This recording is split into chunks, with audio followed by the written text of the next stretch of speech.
Oh my, it's been just about a month since we sat down to record Hobby Talk. And every time that we always have a gap in between our schedules, it seems like we always miss out on a huge, important hobby, groundbreaking topic, or we have so much to talk about. And that is the case for today. We have so much to get into. But first, we must address our pleasantries. Ricky, good morning. How are you doing today? Good morning. I'm doing good on this cold day. I'm actually waiting for FedEx to bring my PSA submission back. So that'll get a post today or tomorrow on Instagram, maybe YouTube. Hell yeah, I like that. Like to hear that. And yeah, I mean, I was looking back at it, and we haven't sat down to record. Actually, I lost it. Where is it? It was Six. January 16th, I think. 16th was our last episode. That was episode 34. But welcome everybody to episode 35. We have so much to dive into, and we're both very, very excited to get into it. We have a plethora of topics. We're going to bounce around like we normally do. Ricky, where do we want to start today? Because there is a lot of stuff to get into that is oh so very important in their own way. Um, let's maybe start with the thing that happened the earliest with spring training right around the corner. I feel like it's a good topic to talk about. Ooh, The Paul yes. Skenes 1-of-1. Found, right? Found. Found. Uh, listen, like, I'll give my 2 cents on it because I think the story is very questionable, and I'm curious to hear what you have to say about it. If the story's true, if the story's true, fantastic. I love it. I could not be any more happier that an 11-year-old kid was able to find it. He was able to grade it, get a 10, and now it's gonna make tons and tons of money. That's super awesome. But Ricky, do we really think that's truly the case? Like, we have yet to see a picture of the kid. We don't even know what shop it was pulled from. And like, listen, for privacy purposes, I get it. He's 11-year-old kid. He doesn't need that kind of attention or publicity. But it just seems way too suspect. I don't know. That's just kind of my 2 cents on it. But I mean, again, if the story's true, that'd be fantastic. But I think you're in the same boat as me. I don't think it is. So my reasons on why I think it's all BS is because one, there's no video of him pulling it. Who doesn't record themselves ripping today? Or at least if you're not recording yourself ripping, you're recording yourself when you find that car. Or Like no, manufacturing the rip of like, oh, there it is. Like, even though you like already like pulled no it. one's not doing that, especially for Yeah. that card. Second off, Ken Golden said he never even had a shot at that card. Like no one reached out to him when it was pulled or anything like that. I don't know why you would not do that, Mm-hmm. considering offer, considering all the publicity and all that stuff. Like I thought that was by far the best opportunity if you had pulled that card.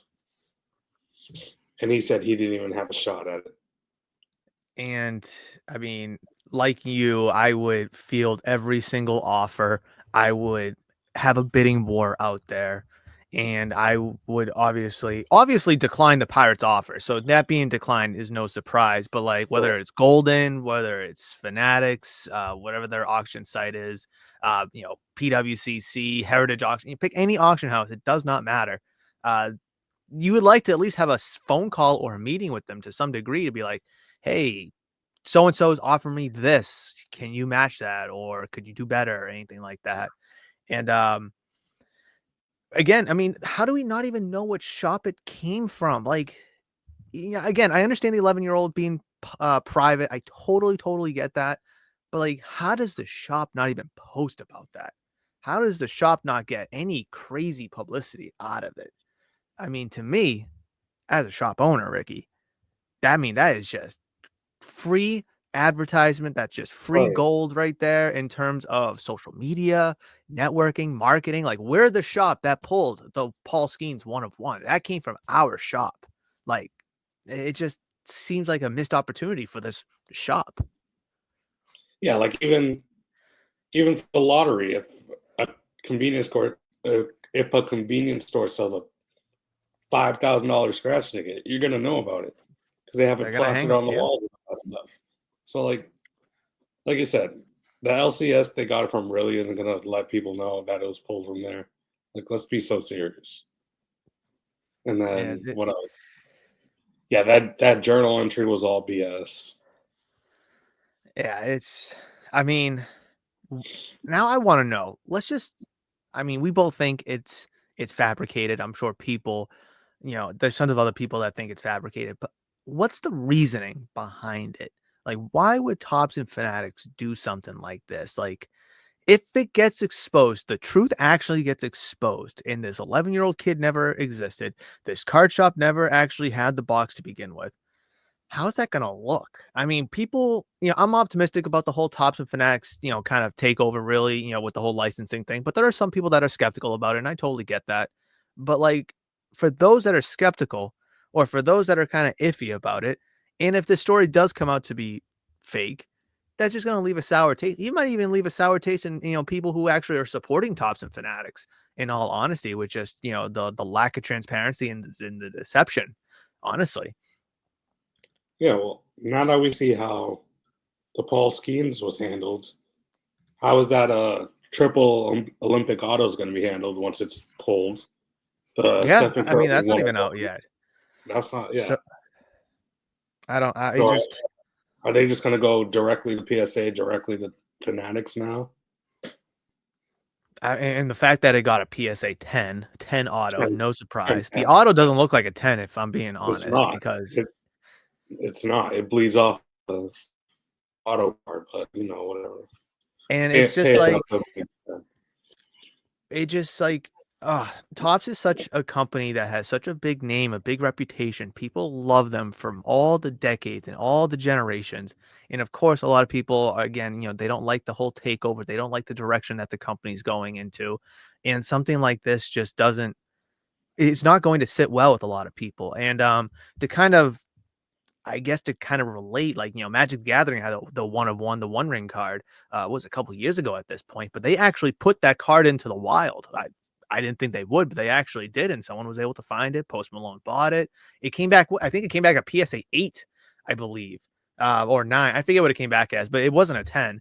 And it's just like, I understand the hype that gets built up and you want to capitalize on the hype and the excitement and the money that these boxes are yielding. I mean, Topps Chrome Update hobby boxes were $500, which should never have been the case. I mean, those Magic the Gathering collector boosters were like $400 themselves when traditionally they're about a $200 box. It's just like you're taking advantage of the market, and I totally get that. But like, have some truth to what you're doing. If a breaker pulls it, a breaker pulls it, so be it. I mean, if an 11-year-old kid pulls it, that's fantastic, but at least have it an honest, chance for everyone to get it. And that wasn't the case. Yeah, something's fishy. I don't know if that will ever pop up, but I just don't believe that story. Not at all. And I guess we should stick with PSA because, we kind of just talked about it, and I have this link up here. Their grading scale, something that I've always drawn question to, and other people have drawn questions to, whether it's lack of transparency, lack of consistency. But recently, they've made an announcement that they're changing their grading scales to make tens a little more challenging. I have an article, not an article, but I have like a Reddit forum post up here that I'll share. But Ricky, I want to get your 2 cents on it before I kind of dive into what this new standard is. New standard. Yeah, I know they're changing the centering standard. Um, that's something that a lot of people have bashed in the past. I think it's a good idea because make PSA 10s harder to get. Some people think it's too easy. So obviously, some people think it's too hard, but make it a little more challenging. All right. Well, I can't zoom in on it, which is a little annoying. Can I? That works. So this is. I'll just read what it says here. Someone just noticed that on the PSA site that the centering changed to 55-45 to get a 10 when before it was only 60-40. Now, personally, I think 60-40 should not be a 10. That's just my opinion. but that's what PSA allowed. Now, what it currently says on the website now is blah, blah, blah, blah, blah, blah, blah, doesn't impair the overall appeal of the card. The image must be centered on the card within a tolerance not to exceed approximately 55-45% on the front. And Ricky, get this, 75-25 on the reverse. Oh wow. Ricky, you could have a card miscut and it's on the back at least, and it's still going to be a 10. I mean, Well, I'm not going to talk about the backside because it's more focusing on the front side, this topic. the back actually used to be 90-10. Are you serious? Yeah. I don't even know if I can draw a 90-10 off-centered card. I'm going to try. I'm going to try to draw a card. Okay, so this is my beautiful card. That's just a regular card. Okay, now I'm going to try to draw what I think is 90. Oh, Jesus. Oh, my God. Here we go. This is worse than that Wembenyama card that came back at 10, that Black Prism. Oh yeah, that was bad. Maybe I should like shade it. Ooh, let me get like a different color. I'll shade it in blue. It's like art class over here, guys. All right. Do you think this changes things, Ricky, in terms of people sending cards out now that it is slightly harder to get 10s? I mean, is this in like a response to something, whether that's like what maybe Beckett's going through or what they're doing, CGC, SGC? Are they trying to compete? Are they trying to kind of change their own image maybe because maybe they hear too much that they're too easy? I mean, what's the reason why, Ricky, that this company would do something like this? bad. Pop control for one. Two, yeah, they definitely want to make it harder. Obviously, probably too many people were sending in 10s. Obviously, I don't know. That's my 90-10. Perfect. Literally that would be a PSA 10 right there.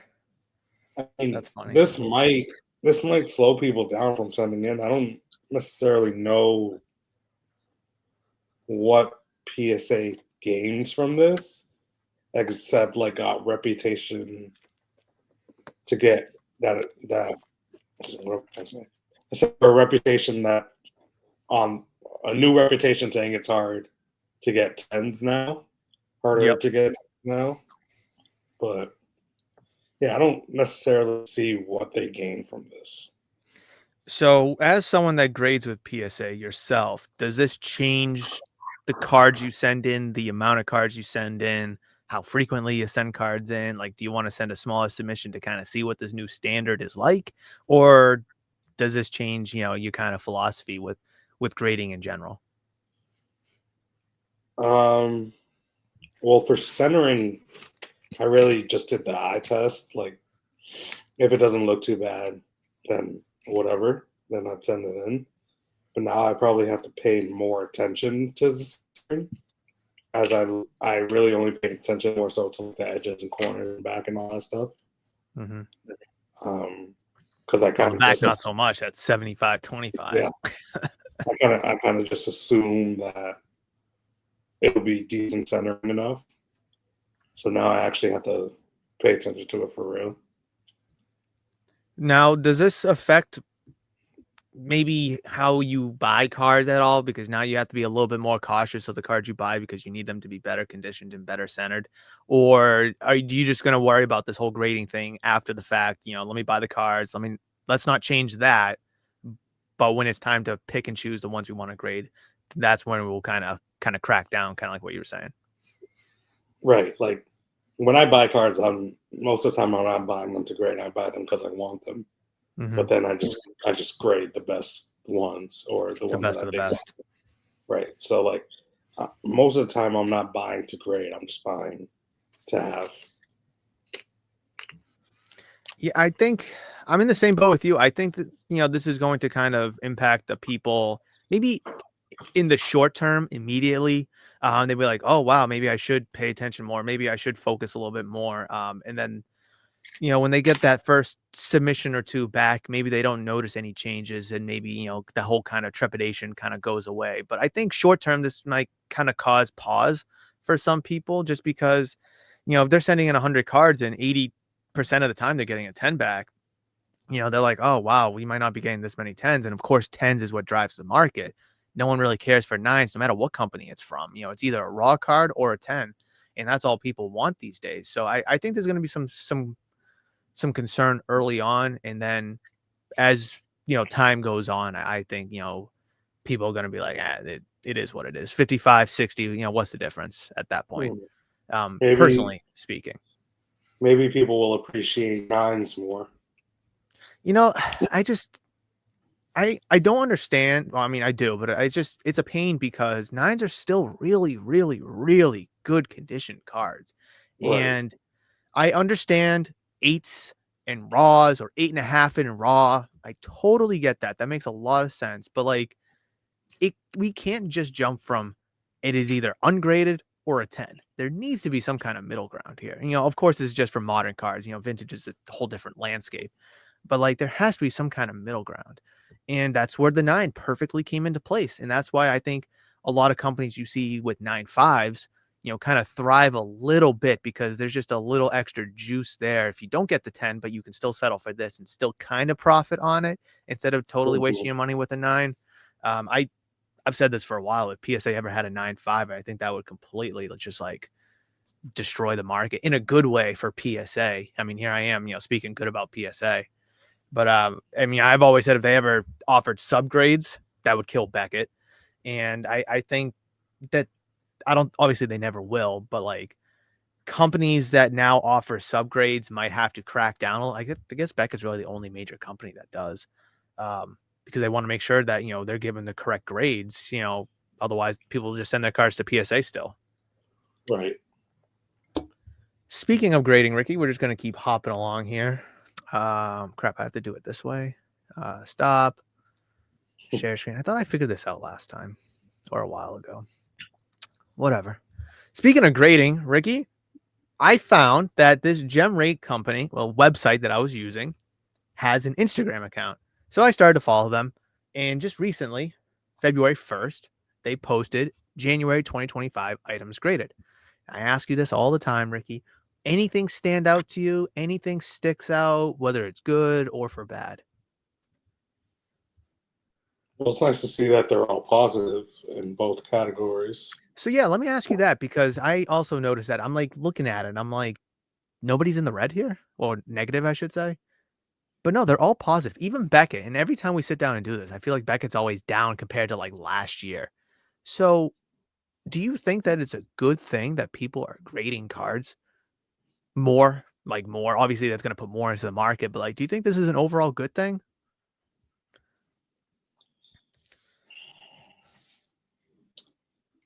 I, Say no. I said, Oh, it's like wait, what do I know? the market is so saturated at this point. It's not gonna people aren't gonna slow down on grading anytime soon.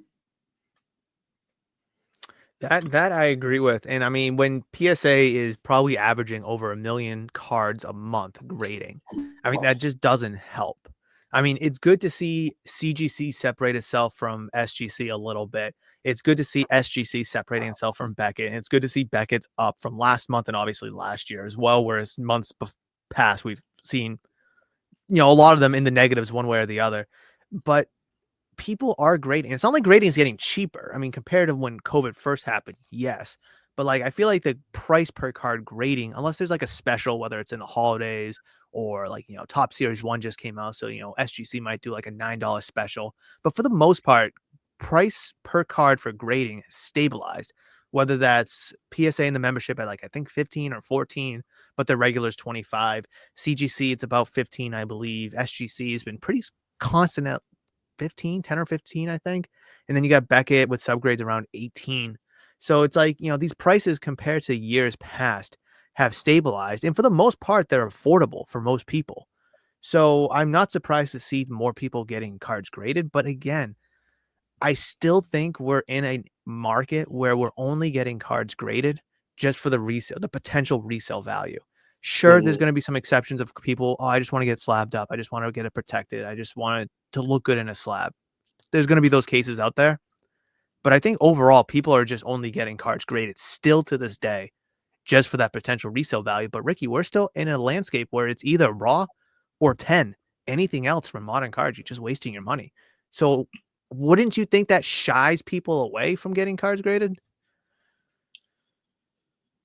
Yes, yeah, no, it's you got a lot of people are kind of blindly optimistic when they're sending a card and think, "Oh, this is perfect. It's gonna send blah blah blah blah blah." I know for a fact, but in reality, something's wrong with it. Yep. So it'll be an 8 or 9, and then they're shocked and all that stuff, whatever. States of denial, but yeah, Sorry, my I think. AirPods are dying. Oh I'm really no! not. All right. I can't hear what you're saying, but keep talking though. No, yeah, I think the whole PSA thing is just a lot of people hoping for a 10 and not necessarily knowing they'll get it or too confident they'll get one or just grading just to grade just because the resale value is higher. Yep. Whoa, that's loud. Whoa, can you hear me? I can hear you. Okay. I can hear myself too, and I guess this is what it sounds like when you're actually doing things professionally. I can hear myself. I don't sound different though, right? No, you're good. Okay, 'cause you're a little loud. That's okay. That's I think just a on me end. Um, I didn't really catch what you said, but I'm just gonna agree with it. Yeah, yeah, no, I agree. Um, and also this, wow, this is I gotta get used to hearing myself. Um, also that they posted. So this is the sports and miscellaneous. I'm not sure what miscellaneous is covering because the next page they have like TCG and other stuff. Obviously, we can still see here a healthy hand in sports cards. SGC still second in Wow. sports. What? No, just CGC is higher than Beckett in sports. Yeah, isn't that something? That's What? kind of crazy. And then for Pokemon, oh TCG and non-sport. So again, what's non-sport versus miscellaneous? I'm kind of curious. I thought that kind of all would have been lumped together. PSA still dominating that area. CGC second, not even close. Beckett's actually third in SGC. I've been a proponent. I don't like SGC for Pokemon personally. I think a lot of people are grading with Beckett to get black labels because that market is just absolutely insane right now. You can even see it up Yeah. 82% compared to last month. SGC's down 35, so we're starting to see a little bit of movement here compared to last month. I didn't even notice here. CGC's up 116 compared to last year in sports cards. That's growth in my that is Wow. insane growth. I mean, still a small chunk of the market, but CGC is slowly starting to take chunks out of Beckett clearly. I think SGC. I mean, probably not PSA, but I mean, 116 compared to last year, regardless what we're talking about, Ricky, is quite impressive, especially when you have Beckett at 0% and PSA only at 4%. I mean, there's a conversation here to that there are four major grading companies in CGC, SGC, and Beckett. PSA obviously are all in that mix. Here's that TCG and non-sport again. PSA no growth over last month. As you can see, 39 for CGC, 82 for Beckett, 56 for SGC. Are people starting to go in different directions for their TCG and non-sports? Who knows? But again, there is a lot of growth here from the other companies, compared to PSA, at least from last month, or I guess December to January. And then items graded, obviously PSA, in terms of sheer volume, obviously controls the market in terms of the amount of cards graded, regardless what it is. And then you can kind of see, what's this, January 22 to January 25. So here's a nice little chart right here. You can kind of see, them kind of bounce up and down. But Beckett, just since January 22, Ricky, the last 3 years, Beckett has been in dead last out of the 4, just consistently. That's not a good sign for Beckett.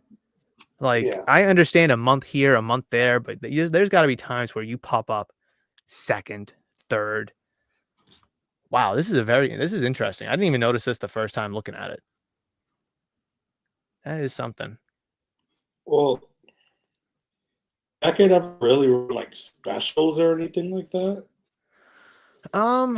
Since I've worked with them, they've only had like free shipping specials, I've noticed. Like, I think they're not really doing anything to boost those numbers. They're kind of just relying on their name. And that is never good. I mean, it's funny. I've been watching a lot of videos on YouTube about previous companies that have gone bankrupt and out of business. So like Sears, Toys R Us, just a bunch of big department stores. And one of the biggest downfalls, obviously investing too much money in getting into debt, but just relying on the name. Like, hey, we're Beckett. No matter what we do, people are going to agree with us because we are Beckett. That's not going to be the case. I mean, we can look at this chart. I mean, the last 3 years, CGC has been number 2 for the most part. I mean, it's like not even a close competition with Beckett. And if you ask anybody in a vacuum, like, who would you rather grade with, Beckett or CGC? Majority of people might say Beckett just because of the name and the history behind the name. But nowadays, Beckett is seemingly the odd man out if you're going to label these 4 companies as, the big 3. If you're going to pick 3 of them, Beckett's the odd man out here. Right, like Beckett has that too big to fail mentality, which is what's going to make them fail.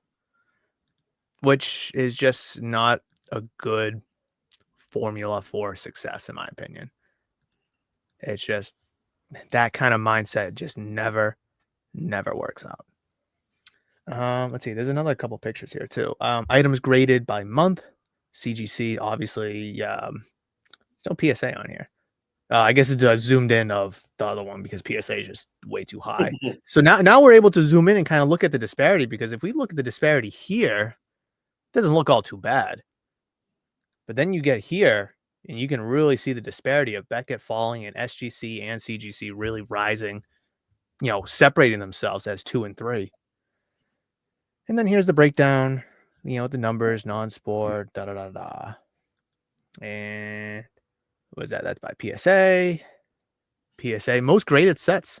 Ricky, have you sent in any 2023 Panini Selects for football? Interesting. So yeah. So that's a cool little, glad that I know that they have an Instagram now. So now, at the beginning of March, we'll be able to look back at February's and kind of see where things have changed from February. And I think this is going to be a really good comment. And we talk about this all the time. Like, oh, we could talk about this every, beginning of the month, whatever. And sometimes we forget about it. But now that they have an Instagram account that I know of, now we can refer to this every single time, which is very, very exciting. There's a lot more information.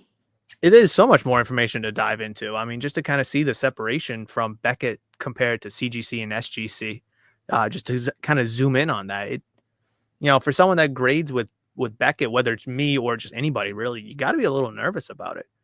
If I'm being completely honest, because the whole situation with the CEO is obviously noteworthy, but it doesn't affect the company itself. But is it affecting the company itself? Underlyingly, maybe, who knows? But let's move along, Ricky. What do we think? Are we thinking, should we stick to, I know we kind of briefly talked about grading and Pokemon a little bit. Should we jump to the Super Bowl? Should we go to backyards and kind of address that? What are we thinking? Kind of like talking about some scumbags now. Fire away, man. I'll let you go first. What are we talking about? Let's talk about them and whatnot. Obviously, I'm sure a lot of people know by now. If they don't, some crazy stuff was said on Whatnot's 101 streets, talking about, I think his name was Grant, or something like that. One of Yeah. their members, I guess one of the higher guys up too, was talking about like if he had a 6-year-old daughter, he would get her things pierced, and she would have OnlyFans to feed their family and all that stuff. He was like, and then he's like, I can't wait to have a daughter and all that stuff. It's like, who said? How do you think that's funny or a joke or anything like that? Like you're talking about, you're a grown man talking about kids like that, sexualizing kids. Terrible. And then I'm sure whenever he's at the card shows and stuff, he's around children, or there's children always in the streams. And Whatnot didn't do anything. Of course not, because that's their cash cow. They can't hurt them. Yeah, I mean, those Whatnot fees from Backyard is probably like 4%. And the amount of sheer volume that Backyard does sure makes up that 4% compared to the 13 they're getting from somebody else who doesn't, provide as much volume. So they're definitely not missing out by having them have a lower um, uh, Whatnot fee. But it's wretched and Whatnot is starting to look more and more disgusting as they don't do anything about it. I didn't mean to cut you off. Keep going. Sorry. No, that's fine. That's fine. That's fine. Go Uh, because I've been wanting to make like some kind of video about this, post it on Instagram, but it just doesn't feel like it's my place to do it because I wasn't involved. I'm obviously not a female. I'm not a girl. I'm not 6 years old. I don't have a daughter. And even though I'm none of those things, it still disgusts me. And it's just like, what are we doing? Like, this hobby for generations has been predominantly middle-aged white guys. And ever since the last 10 years, but 5 years specifically, we've seen so much diversity among race, age, gender, and ethnicity, whatever it may be. And we can truly see the progression of this hobby and diversity of this hobby when you go to shows, shops, even events, big, small, doesn't matter, Whatnot streams, even breaks, YouTube. And it's just like, seems like we just went backwards, especially for someone who has such a huge platform like Grant, like Backyard Breaks. It's like, if I'm a parent of a daughter and I hear and I see that, never working with Backyard, you're never going to go in their streams. You're never going to buy anything from them. You're not going to talk to them at the National or anything. Like, I wouldn't be surprised if the National steps up and says something because, they seem like they're the type of people that would. I don't know if they will. Who knows? But the fact that Whatnot's just kind of sitting on their hands and feet and doing absolutely nothing, again, I'm not asking for Backyard to be completely banned, even though I don't like them. But the fact that they're doing absolutely nothing, period, no statement, no comments, no month ban, restrictions, nothing like that, it's horrible for the hobby, just as a whole. And I don't care how many times you apologize. There's only so much you could say. An apology will fix things and it will mend things. But there's some things you can say that an apology will not change anything. And I think this is one of them, especially when there's so many kids, especially when there's so many females now in the hobby, girls in this hobby. And it's just like, again, the hobby has grown, progressed, diversified, has gone through ups and downs for good or for worse. And now it feels like we're back 10 years ago with those comments from Grant. And it's just like, I mean, I'll wrap it up. I don't have a daughter yet. Maybe Kim and I will eventually. But if I did, I mean, I'm mad and I don't even have one. Imagine if I did have one. I can only imagine how parents with daughters actually feel. That's what I'm saying. Like if you have a kid, specifically a daughter, like you're not gonna seeing that no one got really pushed for those comments or nothing happens. You're gonna think that's a tolerable thing that everyone just that it's like the norm. Yeah, that it's a norm, that it's a shared opinion and all that stuff. You don't want to get your involved in that. And I guess like another thing is just like I guess people backyard and other shows and such are defending Grant too. And people even in like chats on whether it's on Whatnot itself or on Facebook groups are defending Grant. It's like, oh, mistakes happen. Oh, this isn't him. It's like, you know what? Maybe it's not him. Maybe it is. Sure, mistakes happen. But like, let that be a mistake you say behind closed doors. You don't know who's watching your stream. You don't know who's watching you in general.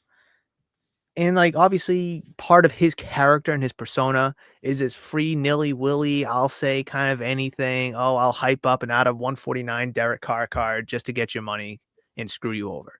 That's all part of his portrayal.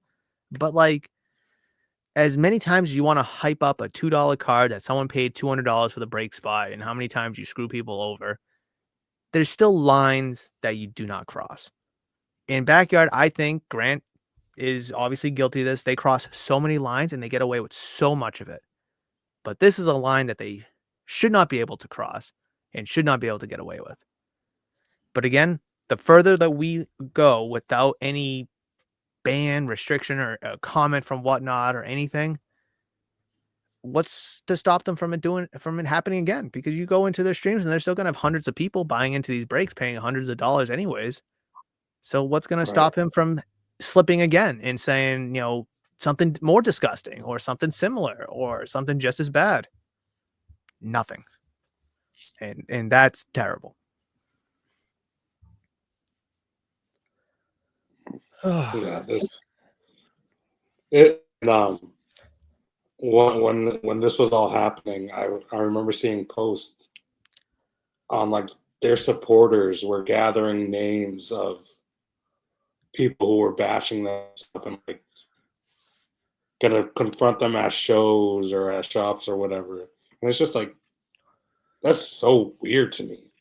Like Yeah. why do they have a cult following? They are a sports breaking or whatever page on what. Like why do they have a cult following? They're Couldn't not tell your you. friend. They don't like you. They like your money. Like you're nothing but a number to them. Mm-hmm. Why are you like picking up your pitchforks for them? When they would do nothing in return for you. Nothing. It's just so weird. And I really wouldn't be surprised. Like, I mean, they're going to be at the National most likely. And there's a lot of buzz in that Breakers Pavilion. I mean, we see it every year, whether it's Whatnot or Drip or I forget what Fanatics Collect, I think is their platform. I would not be surprised if we see very little traction or movement outside of people who work for Backyard. Like, especially if people know about it and the people that aren't defending him.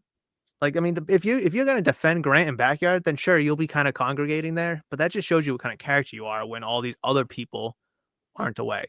Like Ricky, I wouldn't be surprised if I don't see a single woman, female, girl, or anybody near Backyard breaks.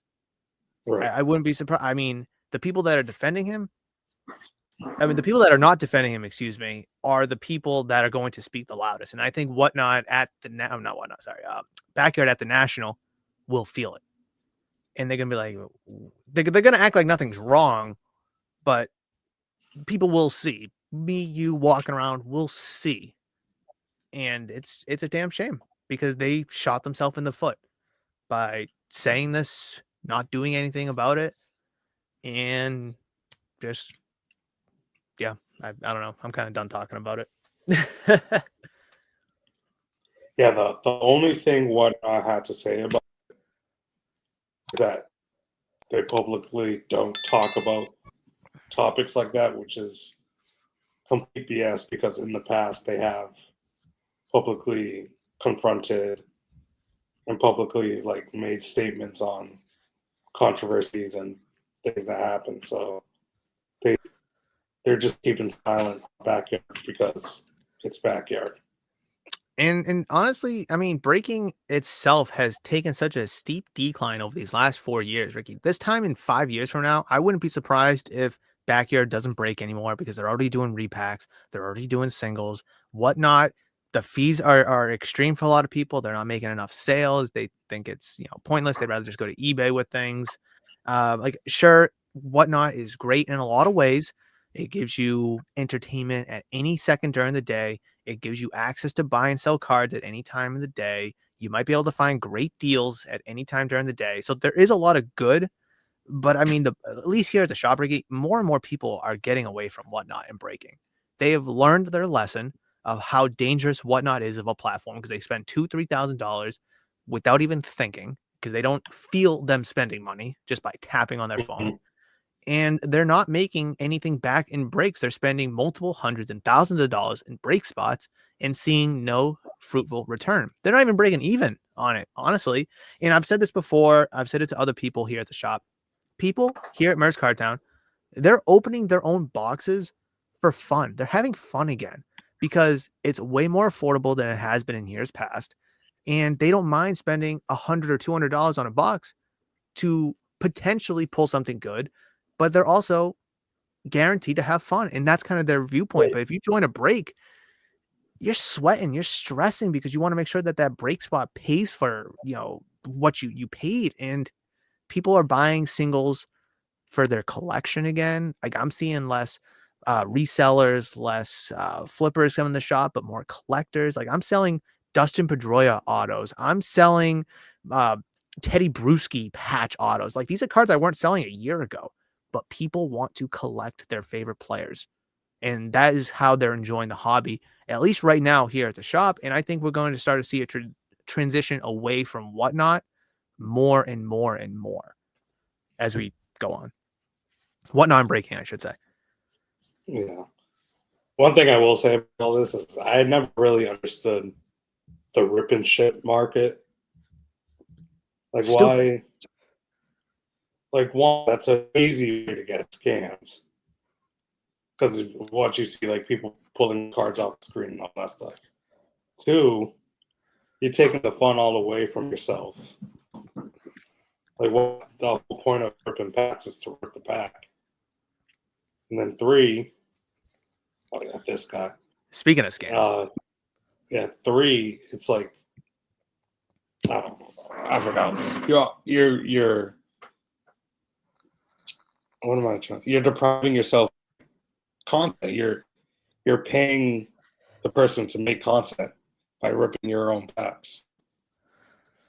like if you're gonna spend, Ricky, let's just say you're gonna buy a $200 box. Why not just rip it yourself? That's what I'm saying. Like, what's the point of? And I completely agree with you. What's the point of having someone who's you don't know if they're gonna handle your cards with care. You don't know how many hands it's gonna go through, the condition that you might actually get it. You might actually get scammed in the end of it. And if you're gonna pay $200, which is a pretty expensive box for a lot of people, why not just wait and do it yourself? If you're gonna buy it online anyways, what's the difference between buying it on Whatnot or buying it on an online retailer? There is no just wait for it to come in because you have to wait anyways for the shipping, whether it's the box or the singles themselves. So you might as well just get it and wait for it to come home and just rip it yourself. So you know that all right, I'm getting a sealed box, I'm opening it, I'm responsible for the cards and the condition inside, and it's only going through my hands. I will never understand rip and ships. I never ever will. Unless it's like a free giveaway or something like that, where it's like, all right, we're halfway through the break. Oh, here's just a random hanger. Let's spin a wheel. The winner will get it. Hey, do you want to rip it here? Do you want to ship it? I mean, it's still have it shipped, but like at least it's like free and you don't have to pay for anything besides following them. So I mean, I kind of get there's no risk there, but like I'll never understand that market. But people love it. Yeah, it's because they want to know they made money or lost money right away. They don't want to wait. It's absolutely not. I don't know if let me know if you can hear this. I don't know if you'll be able to hear this. Sell resale Pokemon packs on Whatnot. You might want to remove the Sharpie from the card. Datascope, good luck. Big chases. High roar and a master ball. Oh, there you go. Oh. If you're going to sell resale Pokemon packs on what? Were you able to hear that? Yeah. Oh, okay. Because I tried to have the volume on. I wasn't sure if it was able to go through. So I'll just have it on replay, like constantly. Do you want to start or do you want me to start with this one? I'll start. Okay, please. This idiot is so stupid. Okay, so when the video first came out, his first excuse was that he bought the pack like that, and he bought a resealed pack, and that. Once people figured out that was his handwriting on that, he came back and said, "Oh, it was just a joke between me and my friends, blah blah blah." It was like he uploaded a. So the first apology and excuse was just written on iPhone notes, and then the second one was like a video of him sitting on the floor explaining the whole thing, like little after tears, and it's just. At least he was nice to throw in a master ball. Jesus.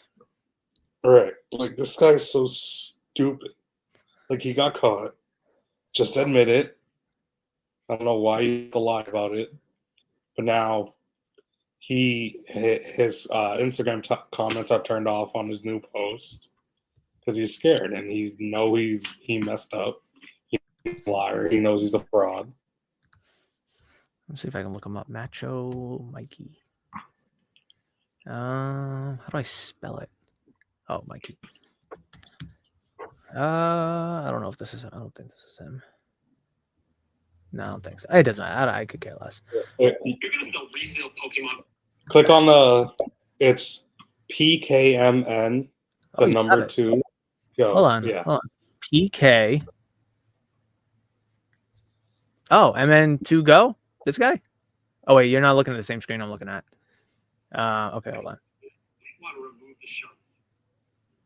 Hold on. Is it? I forget how to do this freaking better. I think this is how it's done. Wait, hold on. Can I switch back and forth? Oh, I can. Perfect. Okay. Is this him? PKMN2 go? Yes. Ooh. Is this the apology? Nope. No.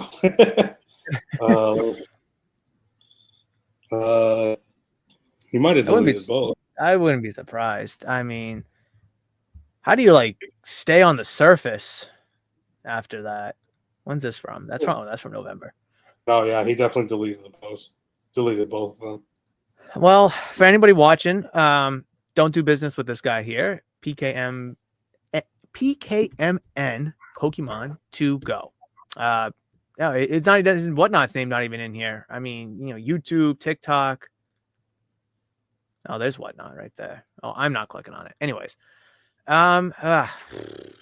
Ricky, you kind of hit it all on the head here. I mean, anybody that knows me will know how I feel about the buying into breaks. Kind of already talked about that with Backyard. Buying stuff online. Talked about that a bunch. Maybe I'm a little biased, having a shop, but still, you don't know what you're getting online, Ricky. You just do not know. You could be buying a box and getting a box of rocks in the mail. You'll get your money back, sure, but you're not buying the box to get your money back. We've seen this so many times on Whatnot, and I'm sure it happens on other platforms too. But come on, people are still buying into breaks and rip and ships or whatever the hell it may be, and they're still falling for the same scam over and over and over and over again. You just do not know what packs people are opening online, whether it's Pokemon, sports, doesn't matter. And I sat here 5 minutes ago and said, yeah, Whatnot's been good for the hobby in some ways. Again, the entertainment factor, the publicity factor, the touch of your fingertips factor, in ways, those are all good. But the dark side of Whatnot, this is the perfect example.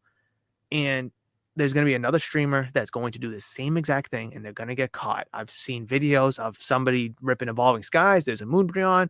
Oh, let's sweat that pack out. They swap it out for a VMAX. And it's just yeah, they get caught.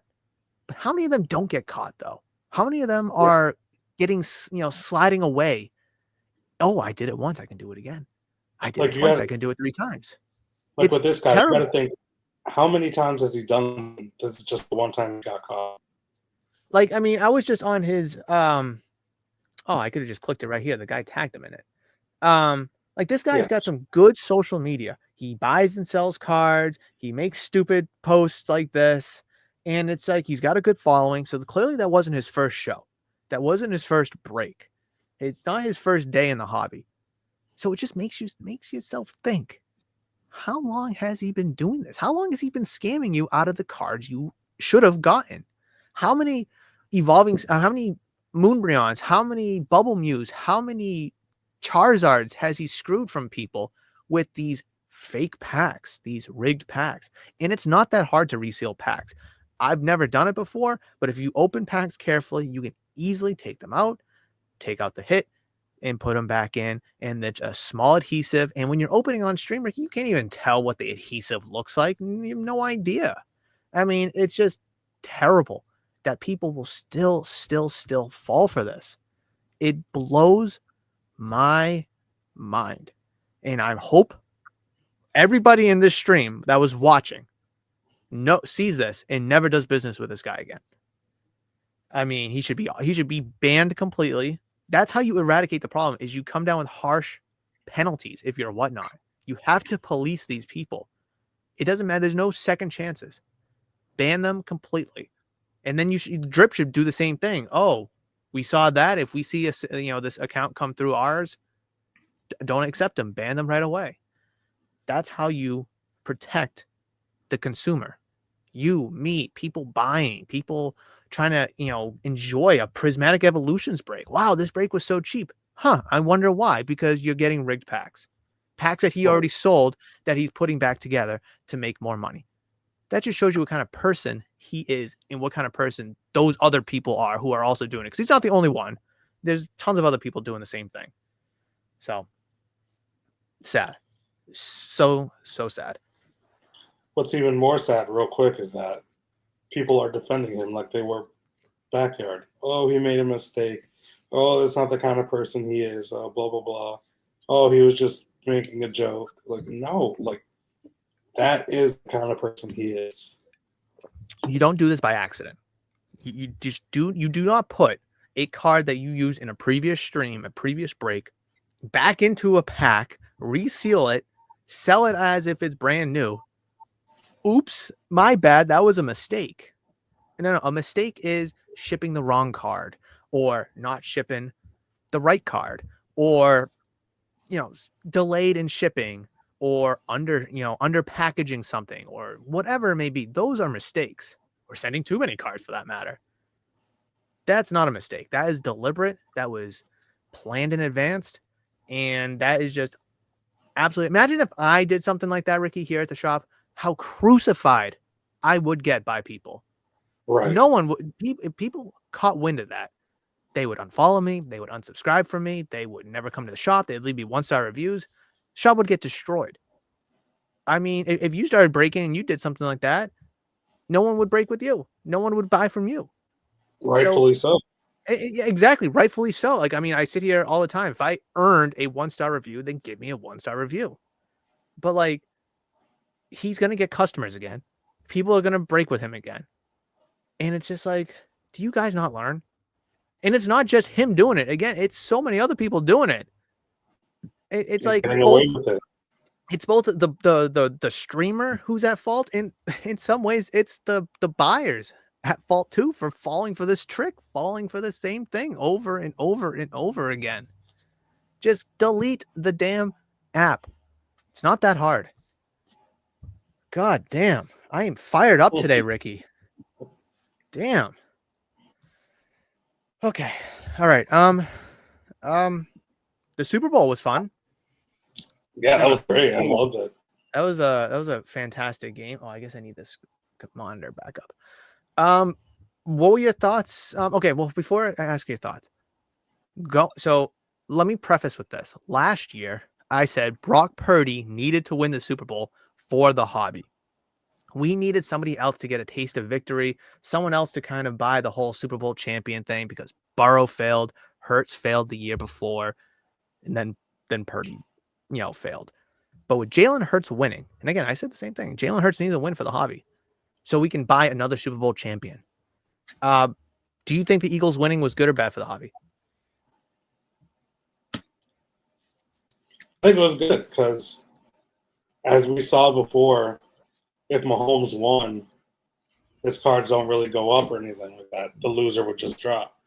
Yep. But with Jalen Hurts, we're going to spike his cards. We're going to see more people interested in having his cards now. Whereas Mahomes, nothing would have changed. So I think it's a good thing. I think Mahomes losing doesn't necessarily affect his cards too much either, even though he'll never be Tom Brady now. But I mean, yeah, I think it was a good thing. No, that's not. I think it was a good thing for the hobby. I completely agree with you. If Hurts lost this game, he's already a controversial quarterback with a lot of people. How he's good, how he's not, he can't throw, he can't win, whatever. And we've seen over the last 3 months some good progressional growth here. I mean, 3 months, 75%, $33 change. This is just for the base prism, right? Yeah, base prism. I mean, we can see the jump right here from when he won the Super Bowl. Huge jump. And of course, it's kind of correcting now that we're almost a week removed. I wanted to show you the silver too. I mean, the silver plus $200 in 3 months, 46% growth. I mean, there's so much growth here. And of course, that's right after you win the Super Bowl and then it comes back down, but it's still a $600, $700 card when before it was a $300 card, a $400 card. And this is what the people of the hobby want. This is what we buy players for, is to win Super Bowls, right? We're not buying a Jalen Hurts card just because maybe because we think he's a good player, but everybody projects Herbert to win, Burrow to win, CJ Stroud to win, Hurts to win, maybe Bryce Young to win. All these young quarterbacks that we're buying and selling, we're obviously buying them because we like the guys, but we think that they could win. And you're absolutely right. We've said it multiple times here. Mahomes' value didn't do anything when he won his 3rd Super Bowl. It did nothing. But imagine what Purdy's market would have done if he won a Super Bowl. The story, the last pick, the whole Trey Lance debacle, just so much meat on that bone there. And now you have Jalen Hurts winning the Super Bowl and you're seeing, his value go up. Now, when we sit and buy and sell and trade quarterbacks, we can put him in the mix as a Super Bowl champion and as a quarterback who can go from 1 to 2. And I think that's where we'll really see I forgot Lamar too. That's where we'll see the jump. So I think this is an absolute win for the hobby. Because if Mahomes wins a 4th one, as tight as the conversation for GOAT would get, it would do nothing for the hobby. Because right now, Brady's market's not doing anything crazy. It's not 10xing. It's not hot right now. It's just there, kind of. We're all focused on Lamar's and Josh Allen's and Mahomes and now Hurts even, or Bryce Young more recently. That's who we're focusing on, guys that are playing. And crap, I forgot what else I was going to say. But yeah, no, this is just a total win for the hobby. Him winning. And a win for America. Amen. The Eagles are America's team this year. Thank good God. But I think it just shows, and obviously this is just a super small sample size. Like, I'm curious to see what this looks like a month from now. But when we go to shows, people are going to be looking for Hurts because it's not outlandish to say the Eagles could win it next year. That they think that the Eagles will be back in that mix next year. And if you can go from 1-time to 2-time Super Bowl champion, now you're starting to put yourself in that top 10, top 15 of all time conversation. Not that he's going to get there if he wins a 2nd, but you see what I'm trying to say. So yeah. So those conversations start to get a little bit more meaningful. And again, it just helps diversify. Like, all right, Mahomes cards are too expensive as they are. All right, but here's another Super Bowl champion. No one's buying Matthew Stafford cards because he's kind of older and, he's probably not going to win one anytime soon. But imagine if Joe Burrow won that year or Brock Purdy won last year.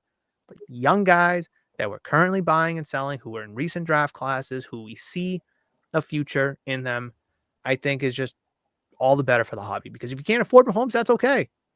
Here's a Brock Purdy. Oh, you don't like Brock Purdy because he's the last pick? Whatever, fine. Here's Lamar Jackson. Here's Josh Allen, whoever. There's just so much more diversity when other quarterbacks win. And I think that's what the hobby needs. Couldn't agree more, Murph. I almost missed my mouth there. That would have been terrible. All right. Whoa. I hate these headphones. My God. Hate these. All right. Did we address everything? I think we did. We're an hour. Well, yeah. I mean, there's a couple events coming up if you want to dive into those real quick. Yeah. So I saved this one for last, obviously, and we wrote down Fanatics. Now I've teased it. Now people that are watching this episode will get a sneak peek at what the teaser is. That is going to be me, Murph Cartown, setting up at Fanatics Fest. And Ricky, you've been so kind to offer your assistance, which I'm very much appreciative for, because I think it is going to be an absolute huge opportunity for Murph's Cartown. I think it's going to be a huge event in general. Hopefully it can live up to the hype that it got back in August. Something that I wanted to go to in August. I think, Ricky, we even talked about maybe going to it in August and we couldn't swing it. But the fact that it's happening in June, that we're going to be set up there, I am so excited for. We're going to sit down and record an episode of Hobby Talk. It'll be probably on Friday, so expect, or whenever. It'll be one of those days. The opportunity to buy, sell, trade, pump out content, make connections. I just think it's an opportunity that the shop needed, because who knows if we'll ever set up at the National. People ask me all the time, oh, do you ever set up at the National? That's a pipe dream. But with Fanatics Fest, that's as close to the National as we're going to get. Plus, it's in New York City, so it's not that far compared to going to like Chicago or Cleveland or wherever to lug all the stuff to set up. But no, I mean, I am beyond excited. I have posts coming out with the announcement and what to expect for. I'll have a link for you to purchase tickets on. I don't know if there's a discount attached to it or not, but there will be a link for you guys to purchase tickets, which is super exciting. But I mean, this is just an extreme opportunity. And I'm already preparing now with dollar football boxes, with promotional marketing, displays and such like that, because we're gonna have a 10 by 15 booth. It's not just gonna be a little 8-foot table or 6-foot table. We're gonna have 3 tables. We're gonna have 150 square feet that we're gonna have to use and fill up. So it's going to be something big, and we need to all hands on deck. The shop will be closed, and we're gonna have to really, deliver on this. But that aside, are you excited for it, Ricky? Man, I'm very much looking forward to it. I'm so excited after seeing videos of it last year. It looks like a crazy event. Yeah. I'm excited that I get to work with you, work for you, and all that stuff. Help you out with the shop. It's gonna be a great opportunity. I think it's gonna be a lot of fun. Like you said, we're gonna pump out a lot of content, do a lot of buying, selling, trading, meeting people, seeing celebrities. It's the only downside is that it's in New York. Dude. I know, dude. But no, I think it's going to be a great time. I'm looking forward to that more than I am the National, to be honest, and that's in my own backyard. So like 2 things about Fanatics Fest. Well, I guess 3 things. New York City, awful. I never want to go to New York City. Never, ever. And the fact that it's there, I mean, I'm happy it's like 3 hours away, but like, I hate traversing through New York City. Thank God we don't have to go over the Washington Bridge. So fingers crossed. But 2 things I want to accomplish there. I want to pump out vlogs every day like I did for the National last year, which it's gonna be tough, but it'll be fun. It'll be worth it. And then 2, I would like to just see Tom Brady come by my table. Right. Hey, Tom, how's it going? Sorry, I don't have a lot of cool, expensive cars that you want to buy. Like, I don't have $20,000 cards you want to buy, but I'm a big fan. Can I get a picture? I don't know if he would do that, but just to have him kind of come by my table and maybe have him in the vlog, that would be awesome. Probably a pipe dream, but he'll be there, and I think that would be super cool. But I'm also curious to see, and I don't know if you know anything about it, but the Pokemon scene there, because obviously it is a sports-heavy show with the memorabilia, the autograph signers, the immersive events, and obviously the card show element of it. And of course, there's going to be some Pokemon vendors there. But like, I'm curious to see the split, because I mean, Mohegan's a very Pokemon heavy show. It's probably like 65-35, Pokemon to sport. changes almost every time, really. But this Fanatics Fest, if I told you it was like 95 to 5% sport, I wouldn't be surprised at all. So I'm just kind of curious to see what that, blend is going to look like at a Fanatics Fest. Yeah.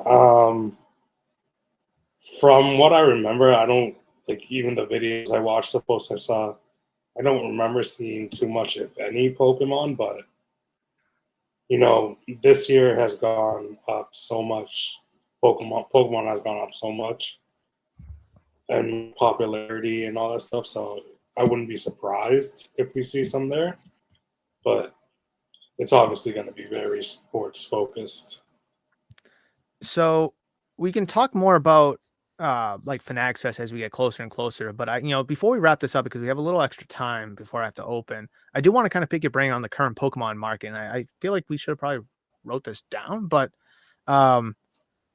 it's just something that's ballooned within the last 6 months, I think, and it's crazy, and it doesn't seem like it's stopping. And Pokemon is just continuously pumping out insane products, insane sets that people want to buy.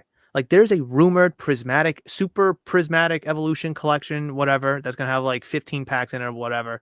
Rumored to have 151 packs in it, or maybe it's just prismatic packs. I'm not sure.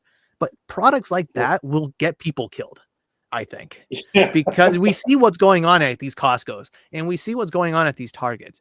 And like, listen, if Pokemon knows that they're gonna sell, I don't blame them for pumping them out. Why deliberately give us a bad set?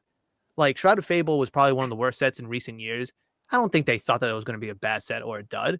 And it was for 6 months, but now it's become a very popular set. Why? Because it's the only thing people can get their hands on. But my good God, I mean, it's hard for people to keep up. So that was it. No, I mean, yeah, it's like I guess I entered the Pokemon market at the right time. I had no idea about the market when I decided to start. I don't know what made me want to start. Cool artwork, sounds baby. Like I'm lying, sounds like I'm lying, but I'm really not. Like I did not know anything about the market when I entered it. I just started looking at the cool cards and wanting the cool cards. Mm-hmm. So, and I think that's. But yeah. No, go ahead. Like I said to you before, I've had good luck when buying Pokemon cards, and then seeing the value go up. It has little to nothing to do with skill. I'm still learning a lot, even about the errors. But yeah, that's not for me too. Yeah. So. Yeah, I bought like the Moltres I bought 2 weeks ago that I've been wanting since I started Pokemon.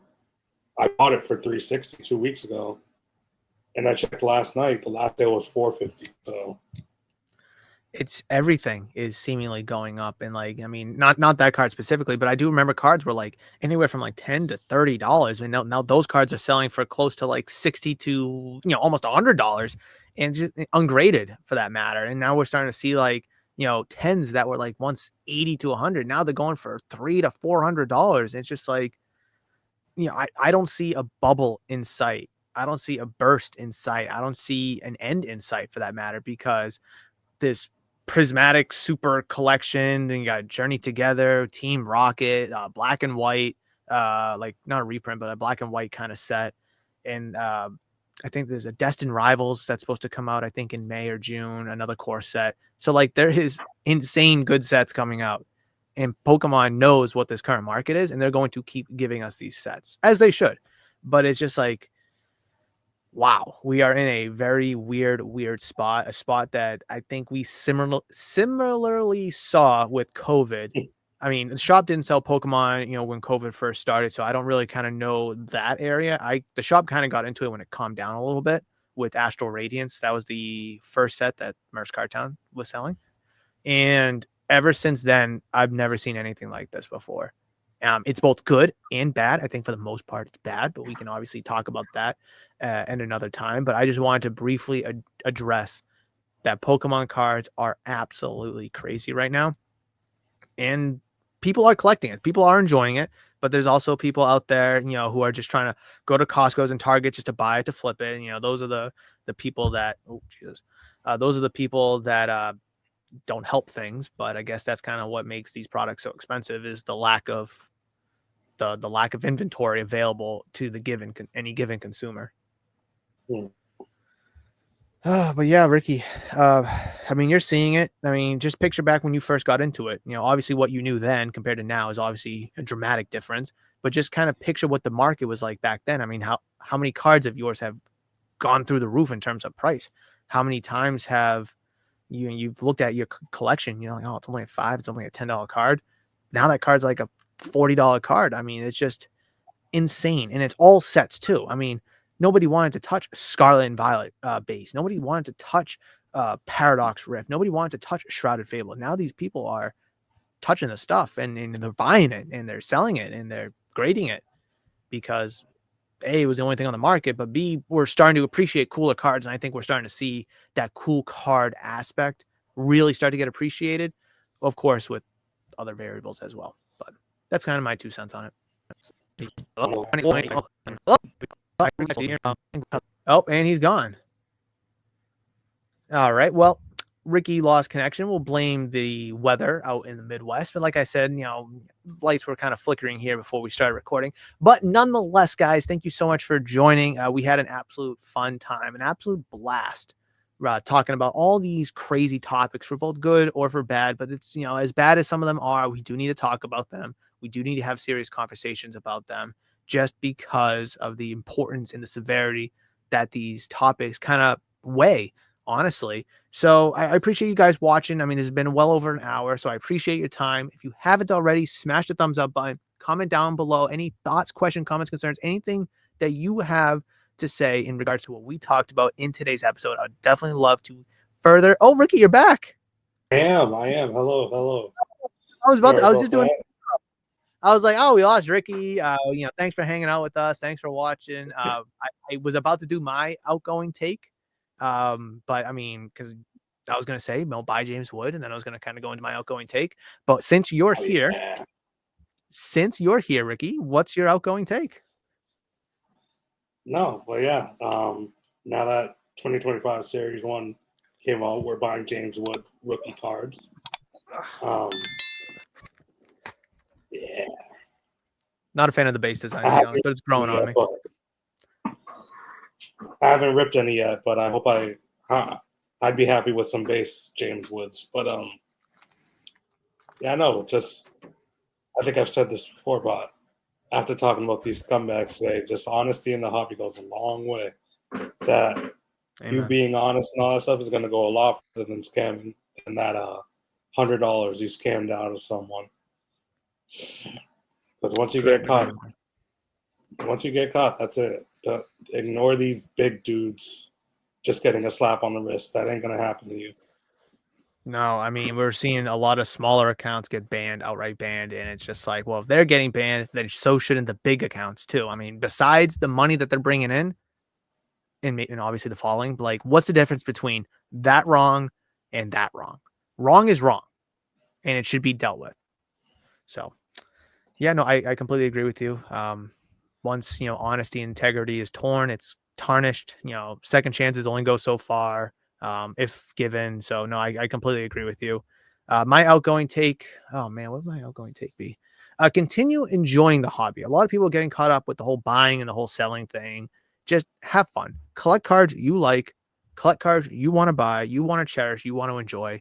Because of whatever reason, you like that player, you like that artwork, you like that card, you like that Pokemon, whatever it may be. You like the grade, you like the era, the set, the numbering, whatever. Just collect what you like. Buy what you can afford. If you can only afford one box of Series 1, all the power to you. If you can afford a case, all the power to you. If you can only afford a $5 or $10 card or a $500 card, doesn't matter. Just buy what you enjoy. Don't buy what others tell you to buy. It's your collection. It's your journey. Make sure it stays that way and it's not someone else's. That's my outgoing take. Wholesome. Very wholesome. But yeah. Very real. Yeah. I mean, we talked about a lot of stuff, a lot of scummy stuff. And I think that was just the best way to obviously those are conversations we had to talk about, but just a nice, calming, pleasant way to kind of wrap things up here, Ricky. But thank you so much for joining me. Not once, but you joined me twice today. So thank you so much for hopping back in. But that will wrap it up for today's episode of Hobby Talk, a cardboard podcast. Like I mentioned before, Ricky hopped back in. Like, comment, and subscribe.